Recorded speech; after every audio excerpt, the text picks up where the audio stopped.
Hello friends, मैं संगीता आपको pyramid clinic question of the week by doctor Giridhar Shetty यहाँ पे आपको वेलकम करती हूँ।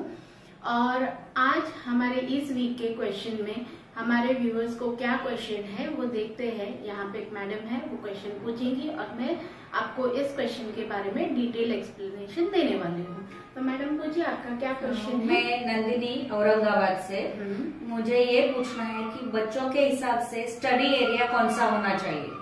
ओके, देखिए अभी एग्जाम सीजन आ गए हैं तो जाहिर सी बात है कि बच्चों से ज्यादा पेरेंट्स बहुत परेशान होते हैं क्योंकि कंपटीशन इतना बढ़ गया है। तो जाहिर सी बात है कि पेरेंट्स हर वो चीज ट्राई करते हैं ताकि बच्चे जितना मेहनत कर रहे हैं उस हिसाब से उनको रिजल्ट आए।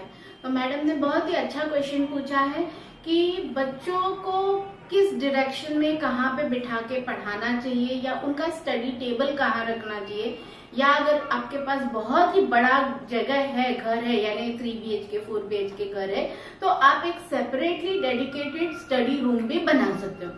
तो स्टार्ट करते हैं हम लोग कि स्टडी रूम कैसा होना चाहिए या स्टडी टेबल कहाँ कैसे होना चाहिए।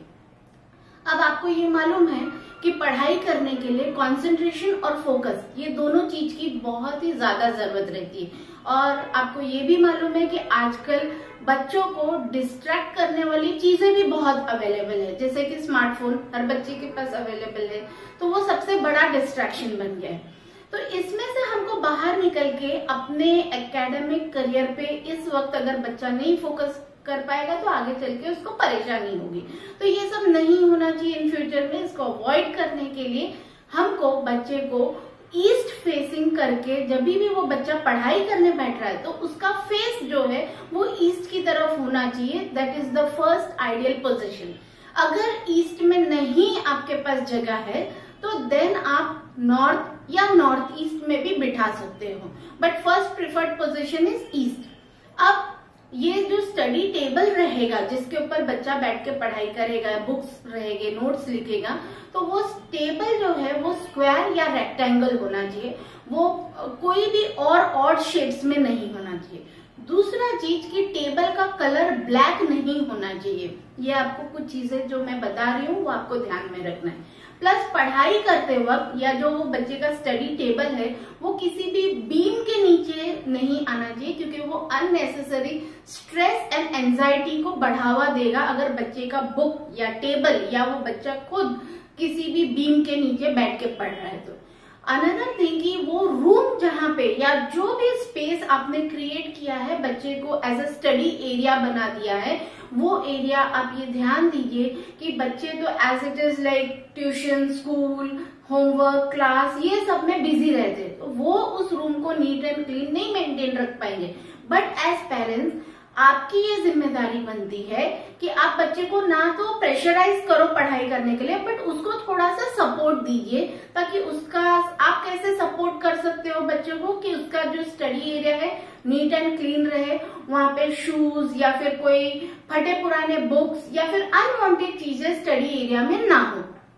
प्लस कि आप वहां पे कोई भी उस रूम की या उस टेबल की या उस जगह की पॉजिटिविटी बढ़ाने के लिए, जब भी बच्चे एग्जाम्स के लिए प्रिपेयर करते हैं तो आप ये देखिए कि वहां पे कुछ एक दिया या अगरबत्ती जलता रहे, जिससे कि वहां पे पॉजिटिविटी मेंटेन रहेगी और बच्चा एकाग्रता से, मतलब मन को शांत करके पढ़ाई के ऊपर फोकस कर पाएगा।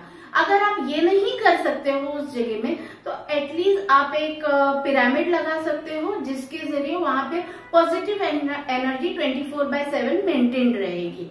अनदर थिंग कि सबको पता है कि सरस्वती जो गॉडेस है, जो जिनको हम माँ सरस्वती बोलते हैं, वो देवी जो है वो हमको ब्लेसिंग्स देती है ताकि हमको विजडम मिले, नॉलेज मिले, तो वो नॉलेज की देवी है। तो उनका आप फोटो या हमारे पास पिरामिड में भी उनके मंत्र और यंत्र लिखे हुए फ्रेम्स मिलते हैं या पिरामिड अवेलेबल है, वो भी आप लगा सकते हो। तो गणेश जी और सरस्वती जी को अगर आप स्टडी एरिया में ईस्ट की वॉल पे रखते हो तो it will help you to perform better. Plus वो रूम में डार्क या अंधेरा नहीं होना चाहिए, लाइटेड अप होना चाहिए, बट बहुत ज्यादा ब्राइट कलर्स मत लगाइए। And avoid south facing direction. मैंने आपको पहले ही बताया कि ईस्ट फेसिंग करवाइए बच्चे को पढ़ते वक्त, नॉर्थ ईस्ट चलेगा, नॉर्थ चलेगा, बट वेस्ट साउथ दूसरा कोई भी डायरेक्शन नहीं चलेगा। तो प्लीज आप ये अवॉइड कीजिए। ये सारी बातें बता के मैंने आई थिंक आपको एक्सप्लेन कर दिया है कि स्टडी एरिया क्या होना चाहिए, कहाँ होना चाहिए, कैसे होना चाहिए, या स्टडी रूम में भी ये सारी चीजें आप मेंटेन करोगे तो डेफिनेटली बच्चों का पढ़ाई अच्छा होगा, वो ज्यादा कंसंट्रेट कर पाएंगे और ज्यादा बेटर परफॉर्म कर पाएंगे और आपका टेंशन खत्म हो जाएगा। तो आई होप दैट आप सब लोगों को आपके क्वेश्चन का आंसर मिल गया हो। फ्रेंड्स, एक बात रह गई, तो ये मैं आपको बताना चाहती हूँ कि ये जो स्टडी का new ways to improve your memory and concentration का ये बुकलेट है, तो नीचे दिए गए व्हाट्सएप नंबर पे या ईमेल पे आप हमको लिख के भेजेंगे तो हम आपको ये बुकलेट आपके दिए गए एड्रेस पे सेंड कर सकते हैं। जो भी चीजें मैंने आपको बताई पिरामिड्स के बारे में, या वो कौन से पोजीशन में बैठ के पढ़ाई करना चाहिए, कहाँ फेसिंग होना चाहिए, वो रूम कैसा होना चाहिए, ये सारी चीजें, ये जो पूरा बुकलेट है, ठीक है, ये आपको आपके व्हाट्सएप पे बाय पीडीएफ, ईमेल पे बाय पीडीएफ, या आप एड्रेस भेज के हार्ड कॉपी मंगाना चाहते हो तो वो भी हम आपको सेंड कर सकते हैं। या तो अगर आप ये नहीं करना चाहते हो तो सिंपल है कि हमारी जो वेबसाइट है, जिसके बारे में मैंने पहले के वीडियोस में आपको बताया है कि हमने ये आपके लिए एक नया प्लेटफॉर्म स्टार्ट किया है www.pyramidvastucourse.com। ये जो हमारी वेबसाइट है, वहां पे अगर आप रजिस्टर करते हो उस वेबसाइट पे बाय योर ईमेल, तो वहां पे आपको फ्री डाउनलोड्स में भी ये बुकलेट आपको इजीली अवेलेबल रहेगा। तो वो भी आप आपके किसी भी स्मार्टफोन पे डाउनलोड करके आप सब इंफॉर्मेशन खुद एक्सेस कर सकते हो। Thank you very much.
Friends, एक बात रह गई, तो ये मैं आपको बताना चाहती हूँ कि ये जो स्टडी का new ways to improve your memory and concentration का ये बुकलेट है, तो नीचे दिए गए व्हाट्सएप नंबर पे या ईमेल पे आप हमको लिख के भेजेंगे तो हम आपको ये बुकलेट आपके दिए गए एड्रेस पे सेंड कर सकते हैं। जो भी चीजें मैंने आपको बताई पिरामिड्स के बारे में, या वो कौन से पोजीशन में बैठ के पढ़ाई करना चाहिए, कहाँ फेसिंग होना चाहिए, वो रूम कैसा होना चाहिए, ये सारी चीजें, ये जो पूरा बुकलेट है, ठीक है, ये आपको आपके व्हाट्सएप पे बाय पीडीएफ, ईमेल पे बाय पीडीएफ, या आप एड्रेस भेज के हार्ड कॉपी मंगाना चाहते हो तो वो भी हम आपको सेंड कर सकते हैं। या तो अगर आप ये नहीं करना चाहते हो तो सिंपल है कि हमारी जो वेबसाइट है, जिसके बारे में मैंने पहले के वीडियोस में आपको बताया है कि हमने ये आपके लिए एक नया प्लेटफॉर्म स्टार्ट किया है www.pyramidvastucourse.com। ये जो हमारी वेबसाइट है, वहां पे अगर आप रजिस्टर करते हो उस वेबसाइट पे बाय योर ईमेल, तो वहां पे आपको फ्री डाउनलोड्स में भी ये बुकलेट आपको इजीली अवेलेबल रहेगा। तो वो भी आप आपके किसी भी स्मार्टफोन पे डाउनलोड करके आप सब इंफॉर्मेशन खुद एक्सेस कर सकते हो। Thank you very much.